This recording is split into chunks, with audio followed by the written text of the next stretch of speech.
what are the behaviors that you perceive as hijacking in a field? I'll read the ones in the comments just because they won't show up in the Mm, recording. So going off topic with own personal process, yeah. a person who talks fast and incessantly, Hmm. Yeah. person in deep emotion that sidetracks where we want to go. Hmm. Now, all of these that have been listed and shared are potential mechanisms for group hijack, and they could be legitimate responses to not feeling safe when somebody actually has something important to share. So therefore, what makes it hijacking is its repetitive use of these strategies. So Mm, a one-off is not something that I would be too concerned about, because somebody could be sharing and they're pulling it off to their own story because they really need the space. There's something that is being evoked and it's part of the emergent field. It's the habit that mm, continuously comes back when that person can feel like, oh, they're going through this pattern again. mm. But one of the surest ways that you can feel when somebody's hijacking is when you feel the field go tense when Yeah. they're hijacking. So are they being rejected by the collective energy? That is, and you feel that when the field goes into tension. So as somebody's talking and sharing, it's not just your own experiences. Oh, this person may be hijacking the space. If you're aware of the whole group field, and it will go into this hot, contracted state, and you'll start to see people fidget, and there's often the sounds. It's a frustrated sigh, not a I would say regulating sigh. also lack of sound, like Yes, stopping silence. stopping breathing, and Yes, also eyes usually start rolling or shutting, or mhm, bodies like contract and turn away yes. from. Or that if you've got an established authority with the group, they'll just look at you, hoping that you'll do something. Yeah. Sort them out. Yeah, yeah, exactly.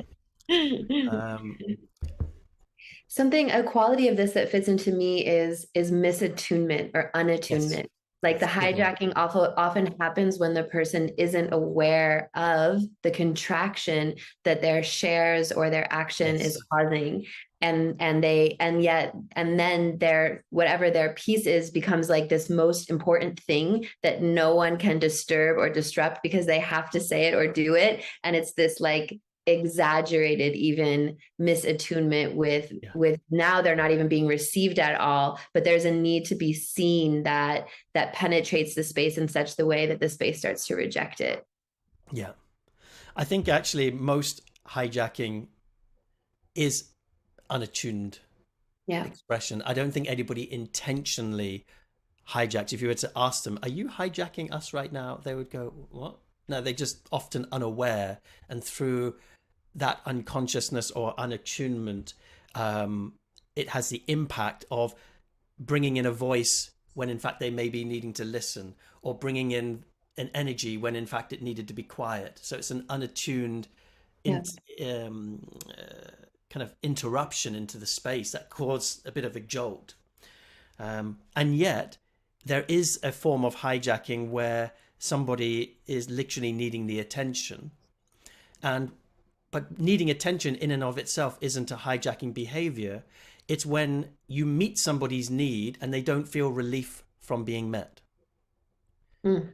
So, for example, somebody expresses directly or maybe indirectly, maybe they manipulated the field into taking space or expressing or sharing something, and it felt a bit icky in how they got the attention. Okay, we let that slide. Not everybody's emotionally hygienic.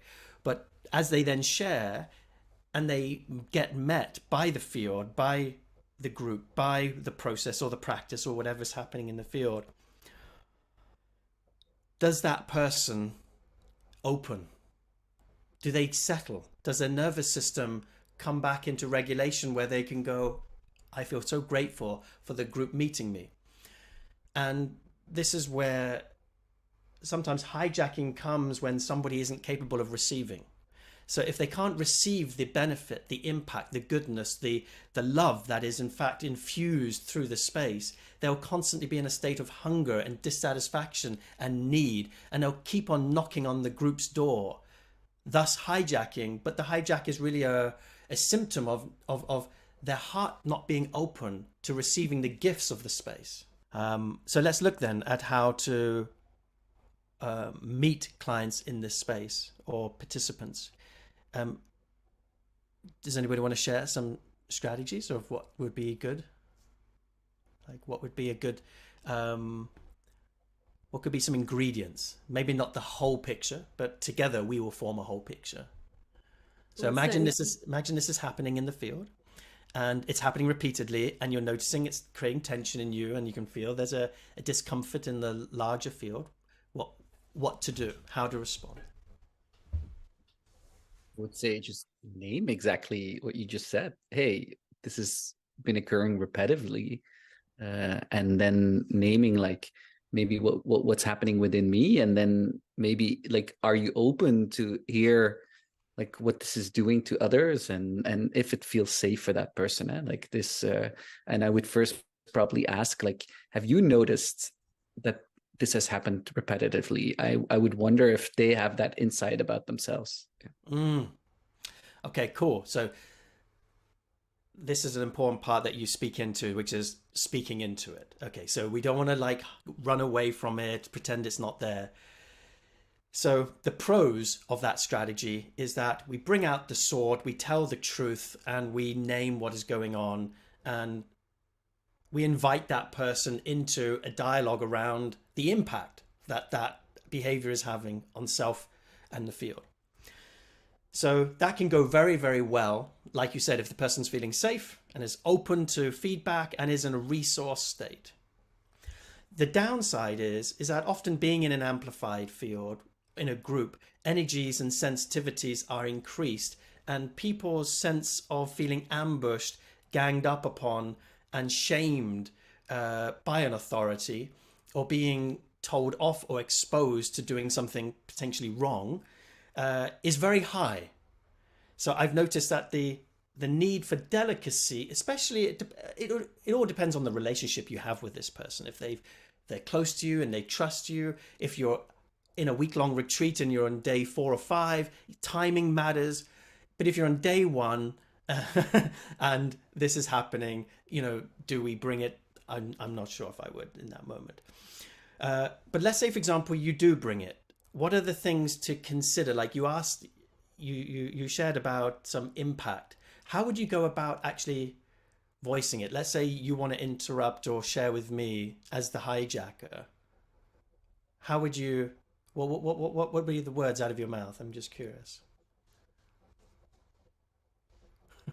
I would name like, hey, Christian, I've noticed like that you have the tendency to like bring this topic or like do it in this behavior. And I was wondering if you've noticed that in yourself. Like, this is what I would do. Like if I have created the safety, and all the things that you said before, because I fully agree with that. But to me, it feels then it becomes suddenly, instead of a hijack, a learning opportunity. Mm-hmm. And I would seek, like, depending on the topic that I'm giving, how can I relate it to the topic and kind of wheel it back in? Because I feel like by making that connection with what I'm facilitating, it will also wheel in the group again and kind of create that bridge with the group and that person who's hijacking.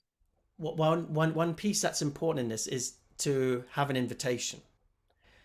That is to actually let the person know, hey, I have a reflection for you. Are you open to hearing it? So the first thing is simply asking, are they open? Are they in a place to receive? Now, they may say yes, and then very quickly you'll realize they're not. Now, before I talk about the impact of their behavior, this is just one way. I'm not saying there is a step-by-step and you have to follow it this way. But if I'm in a group field, I will only tell that person about my sense that they're hijacking after enough time has gone past where the group is almost energetically begging for me to speak to it. I won't do it so early that the group it may actually go, hang on, you're being a bit hard on him or her. I mean, calm down.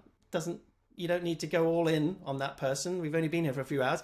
No, you want to you want to make the group boil a bit in tension where they're like frustrated that this is happening. There needs to be a level of frustration that you're coming in to bring relief into that. Is this making sense? Mhm. So there's a timing element to the share. And then the question I would then ask is not, I'm not going to be the one that confronts. I'm going to be a bridge between them and the field. And I'll simply say, after inviting them, would you like a reflection? I'll say, I'm sensing that as you're speaking, it's not landing with the field. And my assumption is that when you speak, you want to be received. Is that true? Now, they'll often say, yes, of course I want to be received. And I say, then it might be an important practice to get still and to feel if your words are landing and to check with the field if you're being received. So I become a liaison, a bridge. So rather than me saying, hey, I'm feeling this and I'm noticing this going on in my body, I'm communicating that as a dynamic, translating something that's happening in the larger field. And what will then happen, of course, is people in the field will begin to share. And as long as they know how to track well and own and just speak into what they're feeling, it can be a powerful way for that person to receive the impact without being made wrong. And there's always a risk of it feeling made wrong. In the last two fields I've been in, there has almost always been this energy, and a well-regulated field will tend to breathe through it. And just like, I think we start to learn these personality types and these needs and hope that there's a way for it to get met. And sometimes it does, and sometimes it doesn't. But if there is a adequate enough group regulation practice in place for the group to keep coming back to, for example, through the breath, I noticed that group feels that are like, okay, that person's speaking again, they breathe, it happens, and it's like it feels like, okay, we can just continue to move on, and it doesn't always need to be made something. I think there's also a discernment around, like, yeah, maybe it isn't the right person or the right time, and maybe in the group field isn't the right space, and it is like a one-on-one conversation that would actually help to reveal more than it being put on the spot in the group field. So I wouldn't be so tense and fast to move that energy in the group field. Like Christian's saying, I would hold it until the group either really comes with it, and if it feels bad enough to try a one-on-one before I would bring it into the group field. It also depends on the format. Like, as you know, I do a lot of my work in circle. So the whole purpose of circle is to empower the circle that every individual self leads with their own voice and discernment and attunement. So where I'm wanting to get to in a circle is that I'm not the one bringing my truth only to the different participants, that everyone is doing that with each other all the time. They're not waiting on an authority to kind of like traffic manage all of that.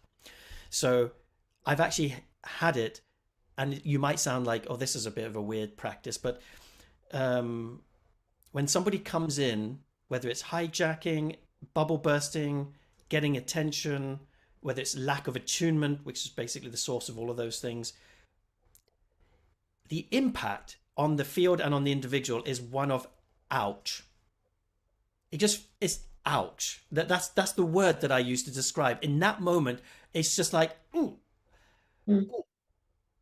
So what I encourage the group field to do is, whenever you feel an ouch, say it. Just say the word, just go, ow. Now, doing this in a new group is not a good idea. But imagine if everybody is feeling very, very safe. And now as different people talk into the space, suddenly you get met with an ouch.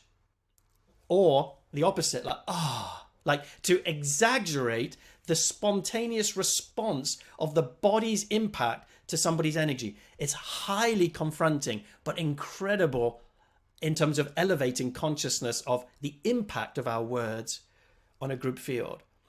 And so if people are willing to play that game, it can quickly remove all hijacking energy, because it brings it all into consciousness, because the group instantly reflects back an ouch when an ouch is felt.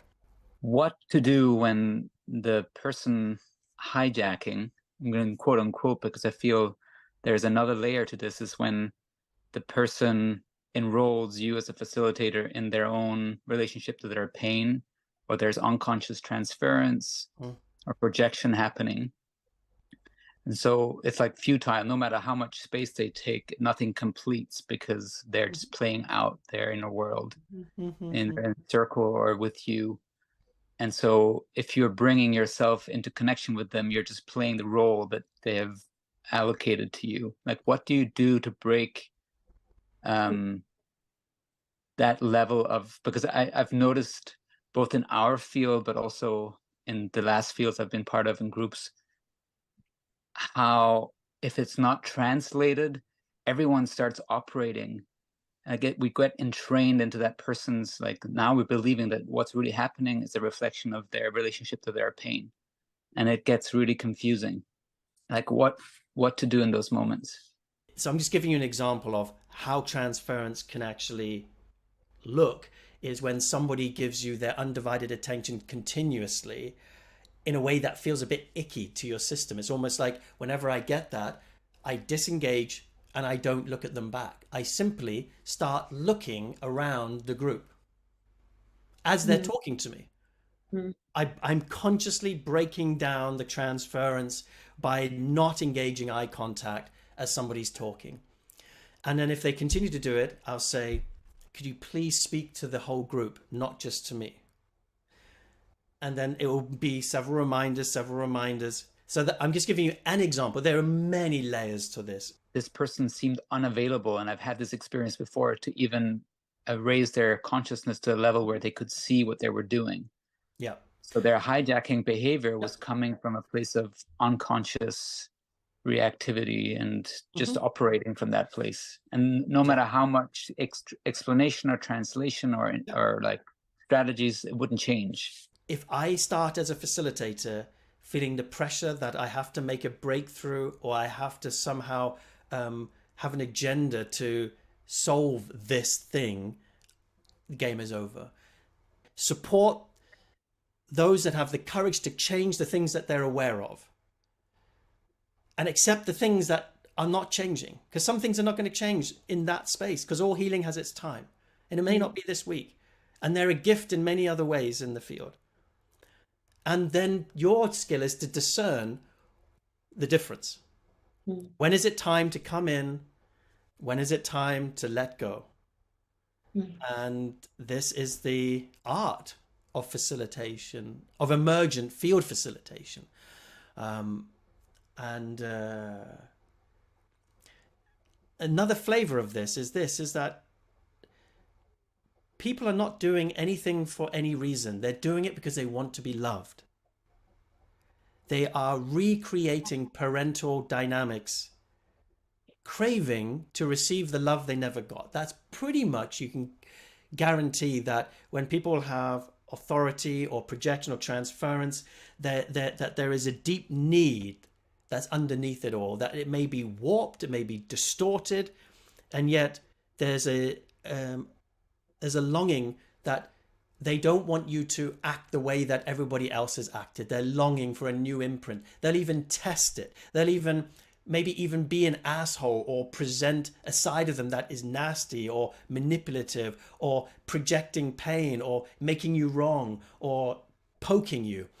And their craving underneath that is, still meet me in love. Show me you can hold this. Show me that this is something that can be lovable, because I wasn't able to bring this in my family and still be welcomed. And if you can just make that the tenant of your facilitation, that no matter what the hijack, no matter what the transference, that you meet it with love, that's it.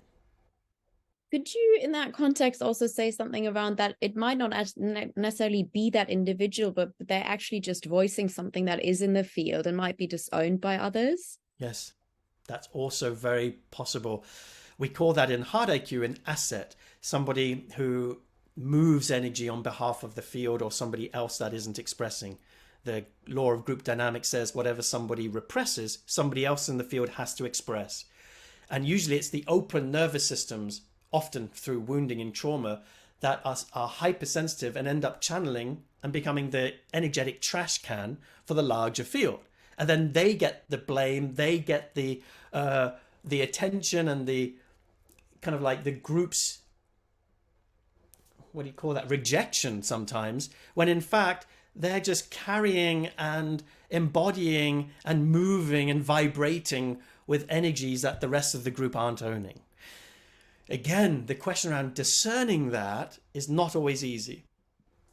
And yet it usually reveals itself when you get still, you take your time, you don't have an agenda, you stay present to the larger field, you don't get sucked into somebody's story, and all of that. And experience too. Another law of group dynamics is when somebody connects to their truth and deeply expresses it, they will feel relief instantly.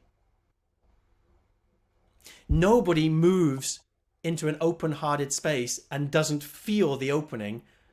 If they stay closed, it means they didn't touch their pain.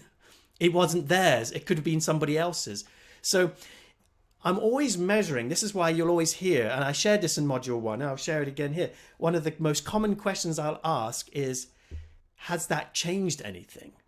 You've just shared. Beautiful. Do you feel more open? Do you feel more relief? Do you feel more connected? No? Then you probably are either running something else, or there's something else that is your truth that's deeper, that we haven't touched yet. So tracking the impact is huge. To discern these things.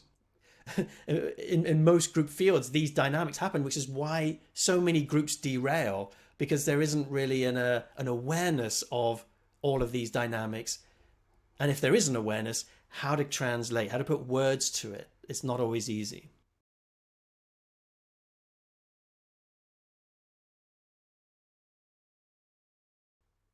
Your capacity to use the sword effectively is directly proportional to the container and the agreements that you've built to allow you to bring out the sword. So if you enter into a group field and you have had no buy-in to how to operate in that field, what are the rules? How do we play this game together? Then when you bring out the sword, they're going to push back, because it's like, who the fuck are you to be bringing out the sword on me? I haven't given you permission. You are not my authority. You'll start to have pushback power dynamics. So, I mean, Rachel calls it like doming the field. I've never used that term, but I like it. But when you set up, like if somebody comes to my retreat, we're not in circle the first day. We're setting up the container. We're getting clear on the agreements. That could take hours, because we're really going into clarity around not just agreements like this is what you need to do. I'm talking about creating a culture of what works. How do we thrive in a group? So I'm educating on that first day. This is how we operate in this circle. And here are the rules. This is the language. This is the culture. Can we buy into that? Now, as soon as you've established what's in and what's out, when they go out, you have direct permission to bring out the sword, to bring them back in. But if you don't have that context or culture, you're more likely to meet up against resistance as soon as that sword comes out. So the quality of your container allows you to go deeper and allows for the emergent wildness of the field. So the less you contain or hold or create a container for a specific program, event, course, or whatever, the more likely it is that things will flood over. It could happen that in a particular moment, things can go into chaos, and that chaos can be actually very healthy for the group dynamic. In other cases, people can go into chaos when the group goes into the head and goes into like talk mode, and they start getting into like tit for tat and opinions and debate. And for me, this is destructive to resonance. So my core tenet is to have people speak from their feelings, from their body, from their somatics, from what's true and alive in the present moment, and not talk about opinions and thoughts and beliefs. So there's like a guideline around, this is not a place to discuss anything. And alliance building is out. Everyone know what alliance building is? Alliance building is where you hear somebody say something, and then a group of people say, yeah, me too. And it creates a sense of a portion of the group are bonding around a belief against another part of the group. This is the most destructive group dynamic. It will end a field if you start to have an alliance starting to build into your group. And alliance building is when we think we're right and we gather together with other people who also think the same way to build evidence collectively that our viewpoint is stronger than the other. And then you have duality. And as soon as you put a duality into a collective unified field, the unification disappears, and now you're at war. You've literally recreated the common culture in which we live day to day into the microcosm. The macrocosm comes into the microcosm. And so one of the strongest vigilant parts that I hold as a facilitator is make sure there's no alliance building. If you want resonance, but that's not always easy. But that's where the sword comes out for me, is cutting alliances. In terms of the sword, you need permission to bring out a sword. And the permission is best done at the beginning of the retreat, not right at the moment where you need to take out the sword. It's like, I'm about to bring out the sword. Is that okay? Bit late. One of the reasons why people hijack is when they feel they need to sense deep authority and skilled, confident leadership in order for them to relax. And when they don't feel that, they will come in stronger as a way to challenge, to test if it can be held. It's an unconscious testing to see if the power is there to hold the space. So we were talking about the different behaviors of hijacking and what could lead to it. And it's such a shame because at the beginning of a facilitator's journey, they're often the least confident. It's in those moments that the field smell, oh, this person is not quite confident, and then they'll come in and challenge. They'll challenge more at the beginning of your career, so to speak, than later. Because later you are solid and they just feel it and they relax. But in those earlier years, as you're developing those skills and they feel any crack, not crack in your armor, because it's not about your heart and your vulnerability. This is to do with your center, your inner essence grounded, where it's like becoming a candle in a hurricane. Like nothing can blow you off. It's like, boom, you're just there, solid. If they sense this wobble at your core, they'll be right in your face. They'll bring it and they'll challenge. This is the beingness work that we all need to do. It's nothing to do with technique, nothing to do with what we do in circle or in group fields. It's to do with, it's the embodied sense of self where you can just rest in a oak tree state of being that people feel that inner strength permeating throughout the entire field, and they relax in your presence. And it's embodied leadership because you're leading through your body. When there's a really mixed level of resourcedness and readiness to go into practices in a group, and it's quite a wide range, and other people are like, yeah, I'm gung-ho, I'm ready to go, and then people who are really like, whoa, I'm even not really sure I want to be here. Who do we track? And some facilitators track more the people who are least ready and kind of wait until they're ready, and others say, no, the kind of people I have are the ones who are really going for stuff, and I go with the ones who are most ready, in the sense that they might uplift the whole feed then as well, even if that means a sense of challenge, and in that way it's a different approaches. And I'd just be curious to hear a bit more about your takes on that. I think Rachel will probably be a better person to share on the area of leading a group into a practice, for example, because I do that less. I can speak it from the circle perspective, that in a group where you have a lot of different readiness and experience, I move with the open system. And because there's usually one or two people taking space at one time, not the whole group, the people who are less ready witness and get an imprint of people who are open, and it opens them. So the openness transmits through the whole circle, and very quickly it equalizes everyone within, I'd say, 2 days. That's why I like that type of system, because it brings people all in very quickly. The risk of leading practice, maybe, I don't know, because even certain practices that we think are not particularly challenging could be really confrontive to certain people with new, or like you said, unresourced or unregulated nervous systems.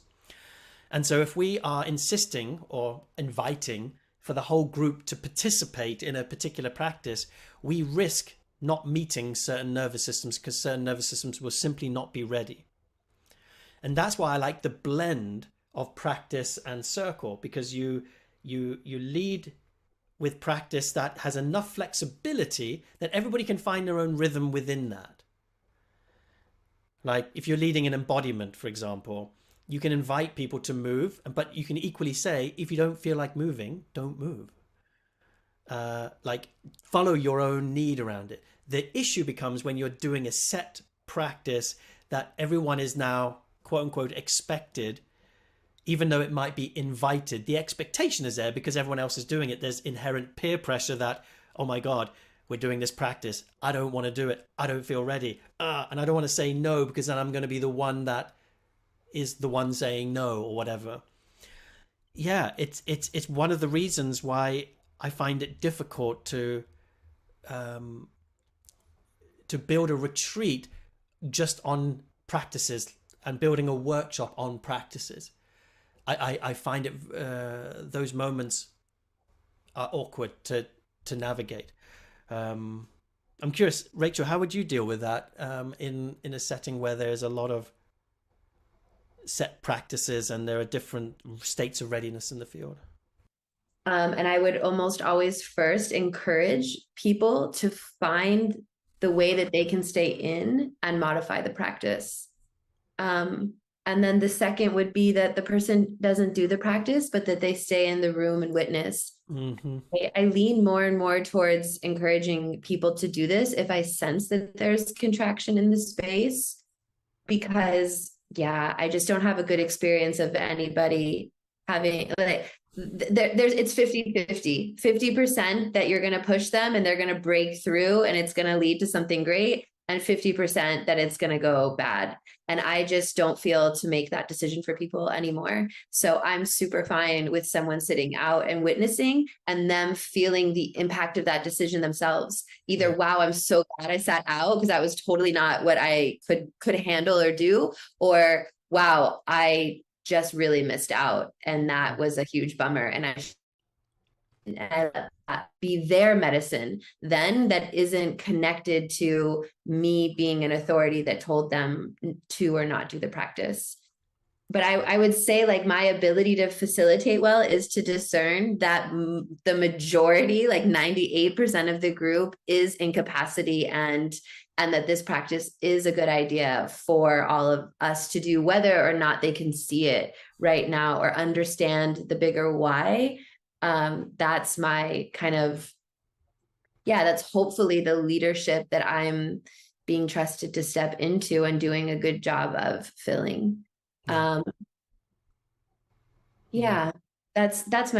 my sense on the question. I'm not particularly pulling either end of the most open or the least open. I'm probably speaking more into the center and letting people find their way from just like the authentic you know, the authentic offer that the practice is, and the intention of how I see it supporting and where I see it going or taking or leading us. I'm like in that center space, and then letting people find their way through that invitation. Yeah. I used to BC, before Circle. I used to do a lot of practices, and I was a very gung-ho facilitator, like, you have to do it, push through your comfort zone, blah blah blah blah. There really wasn't an invitation. It was basically, if you signed up for this, you're on the journey, and you don't quit, and you have to do it all. And the push can lead to breakthroughs where people are like, wow, I would never have said yes to that on my own. But the risk is, because some people this happened to, they would come back to me like 2 or 3 years later and said, there was actually a negative impact. Like, later, I regret doing what I did. I felt good in the moment. You can't trust the yes almost always in the field when the yes comes from peer pressure, being in the amplified field.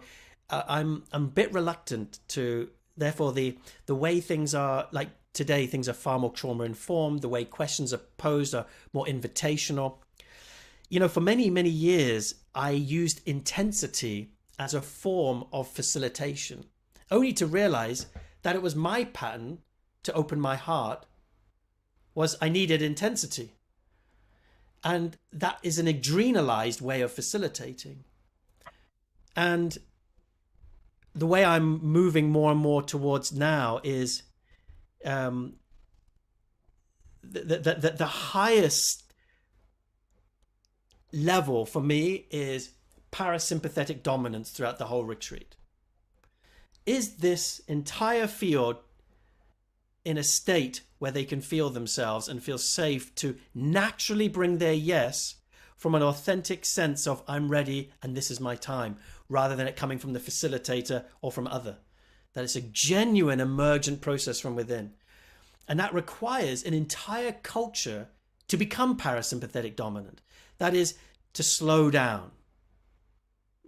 Because everything is too fast, too much, too soon. And the opposite of that is coming into... And I realize that as a facilitator, if I'm not living that or embodying that, game over.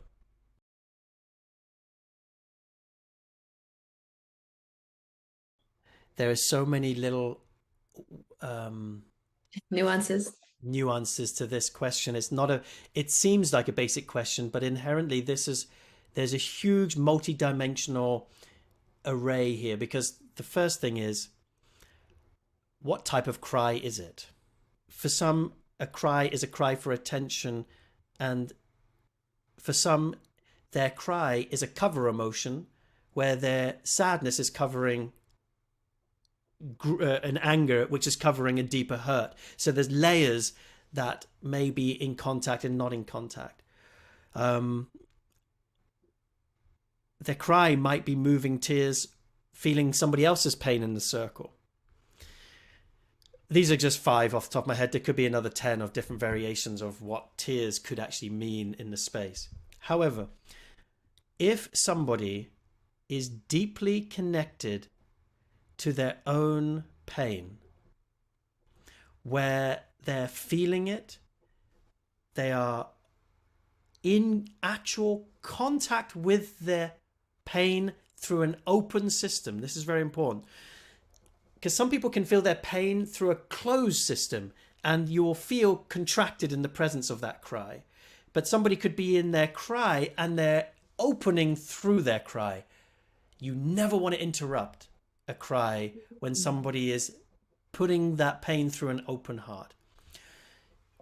If somebody is in a victim story or their pain body, the cry will internalize as a pattern, and they'll be in their head as a victim and a story, and this pain will recycle, and in fact it needs to be interrupted. Otherwise they'll just spin in their stories, and the stories are what's creating the pain. So it's a very, very big difference between an open system and somebody in pain and a closed system and someone in pain. which is why the thing that I would want you to learn is to discern when is somebody in an open system and a closed system. Because if you learn that, you can now discern the action that would support that person in that moment. So when somebody says never stop a cry, I don't agree with that, but I would say never stop a cry that's coming through an open heart that's liberating them, because you would only interrupt the liberation. When somebody is crying through an open system, I feel it. I feel my own tears. I feel the pain as if it were my own. And it feels like a pin could drop and the field goes silent. God comes into the space. It feels sacred. A temple opens up. It feels like the last thing anybody would want to do is interrupt that moment. A closed system cry is, you can see people checking out, people start to fidget, heat rises, tension rises in your body. You start to feel a little bit uncomfortable maybe in your physical body. You just notice you're not in your joy. It's not opening you, them, or the field. Now, that doesn't mean to say I'm going to interrupt them. I'm just going to be aware of that for a while. And then I'll find the time to maybe ask a question that will break the cycle. Usually it's a question, not a feedback in that moment. There's not just a whole different ranges of cries based on an open or closed system, or whether somebody's, because there's a personal cry, there's an interpersonal awakening, which is when somebody cries out to awaken another's heart, right? So often your partner could do that. They're not just crying their own pain. Their pain is an igniter of awakening consciousness in another. And then you've got the collective cry, generational cry, or ancestral cry. I mean, they all feel different. Same with anger. You got like the personal kind of bitterness of anger of our own life not going the way we think, because we've got stories running of how people did things to us and it's not fair. And then we've got this rage that can come through interpersonally, again, that can awaken another person to consciousness around boundary violation or things that they haven't done that are meeting them. Or jealousy could be a form of that form of divine fire interpersonally. Then you got the collective divine rage. There are all these different flavors. I have literally seen people go into full cries and catharsis and rage and felt absolutely nothing, as if they're a black hole, and yet everybody else looking at the behavior would go, wow, they're so emotionally free and very emotionally vulnerable. I'm like, no, that's a beautiful cover, something that they're not felt. And I've seen other people speak with so much emotion and there's nothing happening. They're not bursting into tears. There might be a little bit, and yet everyone is bawling their eyes